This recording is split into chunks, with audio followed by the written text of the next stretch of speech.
Now, the penultimate tower that I want to talk about in this update is the Militant tower, which surprisingly has gotten a buff in this update. Now, I feel like the Militant is one of those towers that people forget exists because it's in like a weird zone between like the soldier and the minigunner in terms of raw DPS. Because when you think of like automatic-ish towers, you think of then the soldier, then the militant, and then the minigunner. That's the progression that most people do. Well, scout, soldier, militant, minigunner, basically. And it feels like most people would skip up the militant step unless you purposely bought it from that starter pack that developers sell when you first try out tutorial mode or when you first join the game. This isn't to say that the militant doesn't have its use, it's just that, well, I don't see a lot of people use it when you compare it to, say, the minigunner or the soldier even. Now, the thing is, with the militant, it still costs $700 to place down. In most game modes, you only get $600 to play with. Now, it's not the case in all the cases. So, for example, in Polluted Wastelands 2 and Badlands 2, you are given a lot more than the $700 that you'll need to place down with the militant. However, for most regular game modes, as seen here, it is the case where you are going to have to actually place down the militant on wave 2 or later, depending on if you're in solo or whatever. However, it is the case where the level 0 militant has actually been buffed, so its fire rate has decreased from 0.25 to 0.2, but to compensate for this, the range has decreased from 14 to 13. Now, this minimal range decrease isn't actually noticeable insofar to say that it's only, what, less than a 5% decrease? Less than a 10% decrease even? Now, actually, it was the case where the level 0 militant was actually the best militant skin in terms of cost efficiency previously before this rework. However, now its DPS has gone from 3.88 to 4.81. Yes, an increase of nearly 1. So its cost efficiency has gone from 180.41 to 145.53. This is basically on par with cost efficiencies like the Scout, for example, which is considered to be a good starting tower. Therefore, if you can get the Militant from like level 0 placed down as soon as possible, then yeah, it can be a good starting tower to place down, especially if you spam it, for example, because later on the cost efficiencies, in fact none of the cost efficiencies for the Militant past level 0 beat level 0. 145.53 is the lowest cost efficiency wise that the Militant will get to. Now, moving on to level 1, the upgrade cost for this level has decreased from 250 to 200, meaning that the total cost to place down or to get a level 1 militant has decreased from 950 to 900. Now, at this level, the militant gets flying detection and hidden detection. This isn't new in this rework. However, this does mean that it is somewhat viable in hardcore mode, given that it's now cheaper, $900 for a tower that can detect flying detection and hiddens. It's actually pretty good. Now, obviously, in hardcore mode, you would need like another tower to detect leads because the militant is unable to detect leads, well, without the requirement of the firework technician, but the firework technician is the firework technician. Not everyone has it, and you can't get it anymore. However, specifically changed at this level is the fact that the fire rate has decreased quite a bit from 0.25 as it was before to 0.18. Now, damage hasn't changed at all, and in fact the range remains the same, or no, actually it's also decreased. It's just that the upgrade of +3 range at this level is actually the same as it was previously numerically. It's just that because of the lower baseline going from 14 to 13 range at level 0, it means that the range has decreased from 17 to 16. But 16 range is perfectly reasonable anyway. In this case, the DPS of the Militant has actually increased from 3.88 to 5.32. Therefore, the cost efficiency has decreased from 244.85, which was pretty bad, to 169.17, which is pretty good. It's like on par with like the max level scout levels. Now, if you compare the militant to the soldier, which is probably its closest rival, it's actually performing a lot better because it can detect flying enemies, but also it has a greater potential to be upgraded further, and its cost efficiency is better than most soldier levels. Furthermore, hidden detection is cheap, so yeah, Militant's actually quite decent. I wouldn't say it's the best tower, it's certainly not the best mid-game tower, which it's the niche that it occupies, but it's decent, it's good enough. As for level 2, its cost has decreased from 1,250 to 900 at this level, therefore meaning that the total cost has gone from 2,200 to 1,800.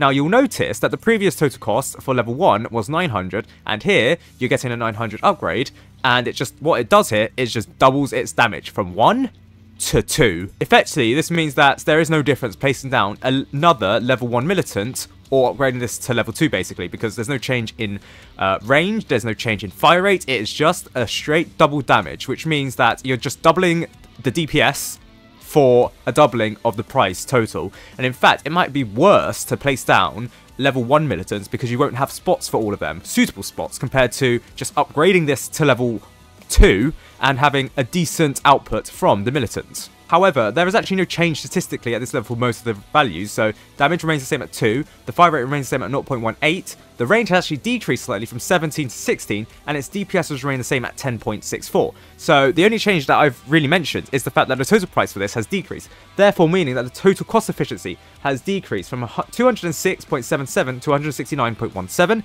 the same as level 1, because all you're doing is doubling the DPS while doubling the total price of the militant. It's a bit of a nothing upgrade, it's just something that doubles the damage and that's it, nothing more interesting than that, let's be real. What I will say is that if an enemy has defense, there is every chance that the militant is going to be more adversely affected since the damage will get rounded down to 1. So perhaps spamming level 1's militants is actually pretty good, because you can't really reduce the defense of 1 damage basically, because it always gets running up to 1, so I don't know, that's your call to make, but I'd say in most cases upgrading it to level 2 is probably better.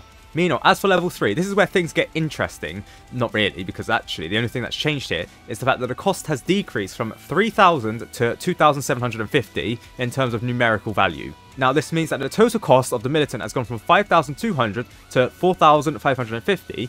In fact, there's another change, and it's the range. The range of the militant has changed from 19 to 18. However, everything else remains the same, that's damage and that's fire rate, so the DPS remains the same at 25.32. However, it's the cost efficiency that's changed because of the total price decrease, going from 205.37, which was the best other than level 0, and even then, 205.37, that wasn't pretty good compared to tower buffs that have been made since the militant, which have reduced it down below 200 in cost efficiency, to 179.7, which is now actually the worst cost efficiency wise for the militant. Again, spamming level 2s seem to be the meta option.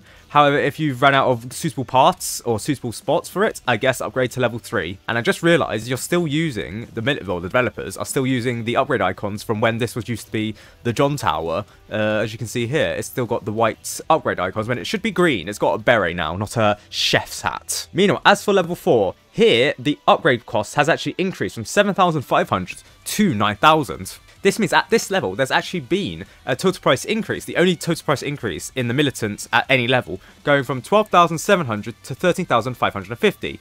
Now, to compensate for this, the damage of the militant has actually increased from 8 to 12. So a 50% increase, whereas the total price hasn't increased by 50%. So you can clearly see that the DPS for the militant has actually increased, and the total price increase isn't too effective to counterbalance that, so it is a buff. However, it is quite expensive, going from 4,550 at level 3 to a 9,000 upgrade cost. Yeah, it's going to probably be a while until you can mass upgrade all of your militants to level 4. Further to this, the range has gone back up to 21, which is the same as it was before, and actually that's it. The militant isn't actually that much of a complex tower anymore, ever since ammo got removed from it. So, the DPS of the militant at level 4 has increased from 50.63 to 75.95, therefore meaning that the cost efficiency has gone from 250.84 to 178.41. Very clearly, there's a divide between level 0 to 2, which are the best cost efficiency wise, and gives you most of the perks of the militant, so that's flying detection and hidden detection, whereas level 3 and 4 are probably like the desperate last level minute upgrades if you don't have any other towers that you can upgrade to. Of course, with level 4 being quite expensive, most people would upgrade to level 3 before upgrading to level 4 for all of their militants. However, I mean, cost efficiency wise, they're basically near the same level at this point. I mean, like, sure, its range gets pretty massive. At level 4, 21, that's actually pretty impressive. I think that's minigunner territory. However, when you compare this to something like the minigunner, the 13,550 cost, that's about a level 3 minigunner, and the level 3 minigunner has better cost efficiency, but it doesn't get good enough range compared to the militant. Yeah, the militant, surprisingly, has longer range than the minigunner, the max level militant, compared to the max level minigunner. The max level minigunner only has 20 range. And in fact, cost efficiency wise, you're looking at something pretty similar, 179.47 cost efficiency for a level 4 minigunner to a level 4 militant, 178.41. Obviously, that's counterbalanced by the fact that the minigunner deals a lot more DPS, 157.41, so it's more suited towards the end game, whereas the militant, it tops out around mid game. Meanwhile, as for the soldier, its cost efficiencies, apart from level 0, they hover around 200 to like 220. I mean, yeah, level 2 and level 3, they're around 180 in terms of their cost efficiency, which is about on par with a level 3 and level 4 militant. But by that time, you'll get to a level 4 soldier, which has like 215 cost efficiency. So yes, the militant has been buffed, and there is some hardcore applications given the fact that it can see flying enemies. So if you are struggling against flying enemies for whatever reason, then the militant could be a cheap way of solving your woes. Effectively, that is. I mean, you can use it with like the sniper, for example. The sniper can be used against flying enemies, but it's not that effective, let's be real. But yes, I think the militant, yes, it's been buffed, but I don't think it's amazing. I think it just makes it usable, if even that. I don't think it becomes meta.